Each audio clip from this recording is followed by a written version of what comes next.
Every country on earth at the moment is reforming public education. There are two reasons for it.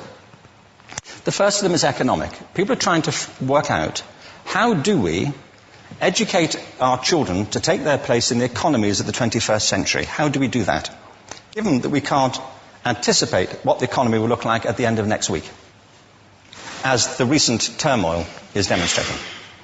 How do we do that? The second, though, is cultural. Every country on earth is trying to figure out, how do we educate our children so they have a sense of cultural identity and so that we can pass on the cultural genes of our communities while being part of the process of globalization. How do we square that circle?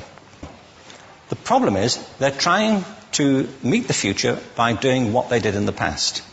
And on the way, they're alienating millions of kids who don't see any purpose in going to school. When we went to school, we were kept there with a story, which was if you worked hard and did well and got a college degree, you would have a job. Our kids don't believe that.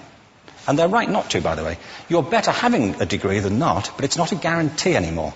And particularly not if the route to it marginalizes most of the things that you think are important about yourself. Some people say we have to raise standards as if this is a breakthrough. You know, like, really, yes, we should. Why would you lower them?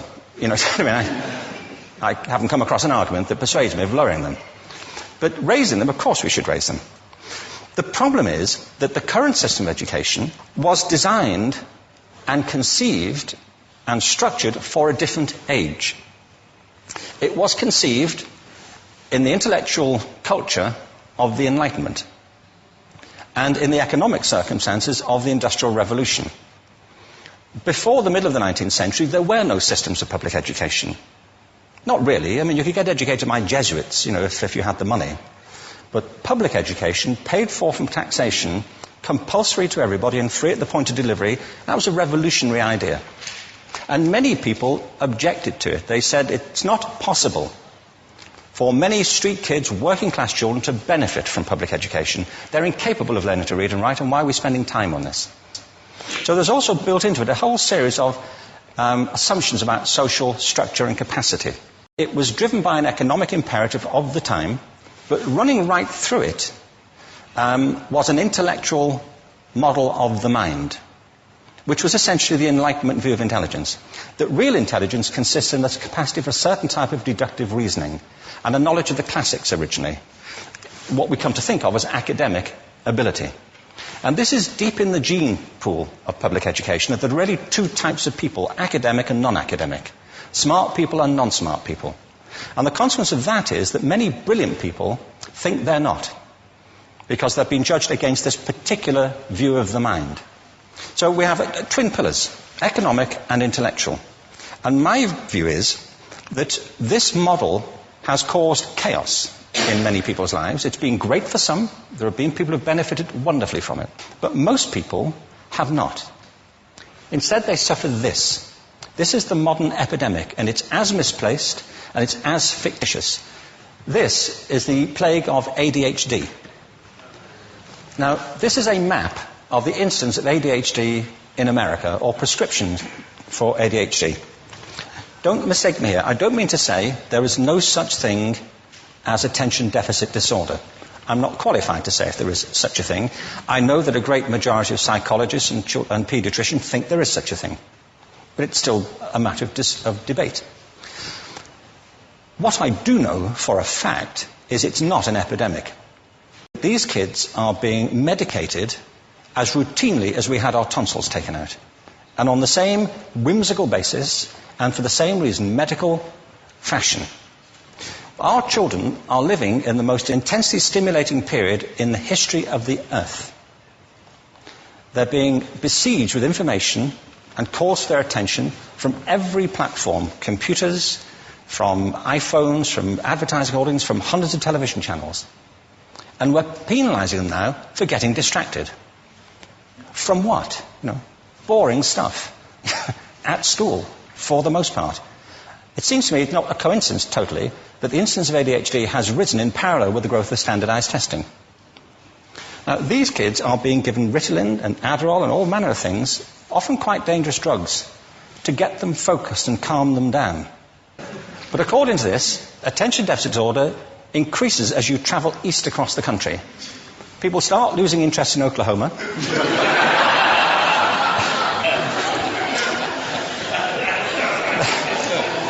They can hardly think straight in Arkansas. And by the time they get to Washington, they've lost it completely. And there are separate reasons for that, I believe. It's a fictitious epidemic. If you think of it, the arts, and I don't say this exclusively of the arts, I think it's also true of science and of maths, but I say about the arts particularly because they are the victims of this mentality currently, particularly. The arts especially address the idea of aesthetic experience. An aesthetic experience is one in which your senses are operating at their peak, when you're present in the current moment, when you're resonating with the excitement of this thing that you're experiencing, when you are fully alive. An anesthetic is when you shut your senses off and deaden yourself to what's happening. And a lot of these drugs are that. We're getting our children through education by anesthetizing them. And I think we should be doing the exact opposite. We shouldn't be putting them asleep. We should be waking them up to what they have inside of themselves. But the model we have is this. I believe we have a system of education that is modeled on the interests of industrialism and in the image of it. I'll give you a couple of examples. Schools are still pretty much organized on factory lines, ringing bells, separate facilities, specialized into separate subjects. We still educate children by batches. We put them through the system by age group. Why do we do that? Why is there this assumption that the most important thing kids have in common is how old they are? It's like the most important thing about them is their date of manufacture. You know what I mean? Well, I know kids who are much better than other kids at the same age in different disciplines, or at different times of the day, or better in smaller groups than in large groups, or sometimes they want to be on their own. If you're interested in the model of learning, you don't start from this production line mentality. It's essentially about conformity, and increasingly it's about that as you look at the growth of standardized testing and standardized curricula. And it's about standardization. I believe we've got to go in the exact opposite direction. That's what I mean about changing the paradigm. There was a great study done recently of divergent thinking. Published a couple of years ago. Divergent thinking isn't the same thing as creativity. I define creativity as the process of having original ideas that have value. Divergent thinking isn't a synonym, but it's an essential capacity for creativity.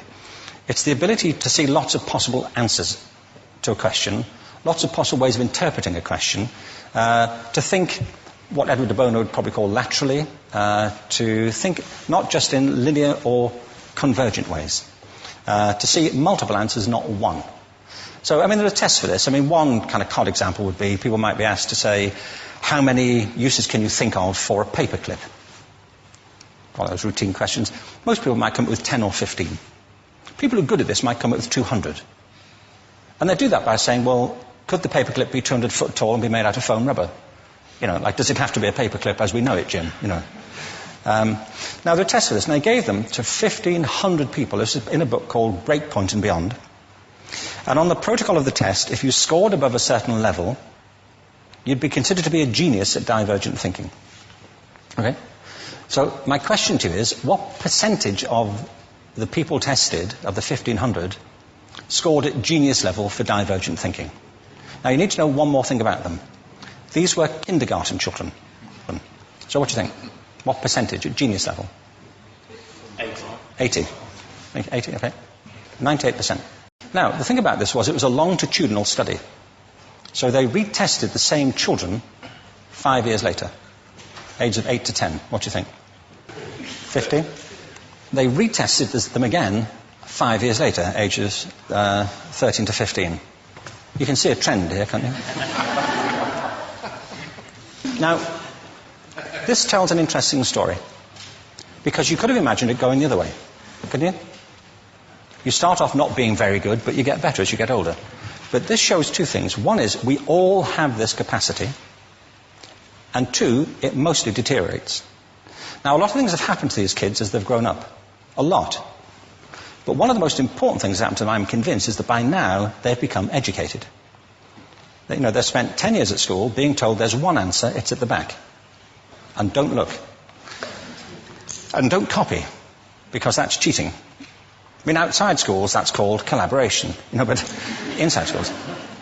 Now, this isn't because teachers want it this way, it's just because it happens that way. It's because it's in the gene pool of education. We have to think differently about human capacity. We have to get over this old conception of academic, non-academic, abstract, theoretical, vocational, and see it for what it is, a myth. Secondly, we have to recognize that most great learning happens in groups, that collaboration is the stuff of growth. If we atomize people and separate them and judge them separately, we form a kind of disjunction between them and their natural learning environment. And thirdly, it's crucially about the culture of our institutions, the habits of the institution and the habitats that they occupy.